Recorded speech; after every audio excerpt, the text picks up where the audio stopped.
මම ඩොක්ටර් ධම්මික වික්‍රමසේකර විශේෂඥ ශල්‍ය වෛද්‍ය. දැන් මේ රෝහලේ මේ තුවාල සායනය අවුරුදු 10කට වැඩිය පරණයි. එකක් තමයි මේ රෝහලේ ඉන්නවා මේ තුවාල සායනය සඳහා ස්පෙෂල් ටීම් එකක්. මෙහි සියලුම තුවාල වර්ගවලට ප්‍රතිකර්ම කරනවා. විශේෂයෙන්ම අපි පරණ සුව නොවන තුවාල ගැන තමයි විශේෂයෙන්ම අපි මේකට අපි ස්පෙෂලයිස් වෙලා තියන්නේ. මේ තුවාලවලට හේතු ගොඩක් තියෙනවා. ප්‍රධාන වශයෙන්ම මේ දියවැඩිය ආශ්‍රිත තුවාල. ඒ වගේම ඊගාව තමයි මේ දැන් ඔය නහර ගැටකේල හින්දා ඇති වෙන තුවාල. නහර ගැටකේල තියෙන කකුල් එකතු වෙන තුවාල සනීප වෙන්නේ නැති තුවාලත් වෙනවා.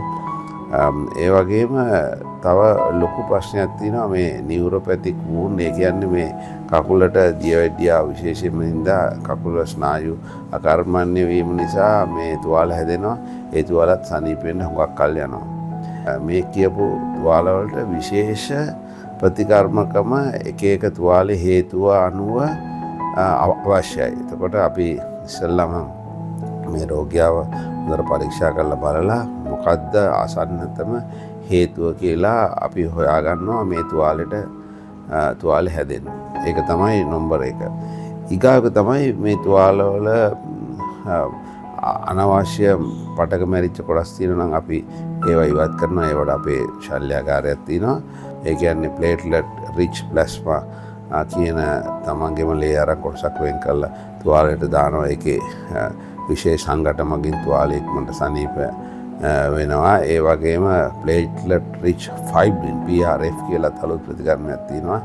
ඊට අමතරව සමහර වෙලාවට විශේෂ ප්‍රතිකර්මකම තියෙන අර විස බීජ තියෙන සමහර ඒවාට බෙහෙත් වලට අහන්න නැති ඒවා. ඒවට අපි අර UV light therapy කියලා එකක් සමායට දෙනවා. සාමාන්‍යයෙන් මේ තුවාල පරණ තුවාල වලට හැමදාම බෙහෙත් දාන්නේ නැහැ. ලෙඩාට පාසු විදියට දවස් 3කට වගේ සැරයක් තමයි අපි බෙහෙත් දාන්නේ. හුඟක් තැන් වලට ගිහිල්ලා විද්‍යාත්මක නොවන ප්‍රතිකර්මකම වලින් මේ තුවාල සුව නොවුණු තුවාල මෙහි තුවාල සායනයෙන් අපි සෑහෙන ප්‍රගතියක් ලබලා තියෙනවා.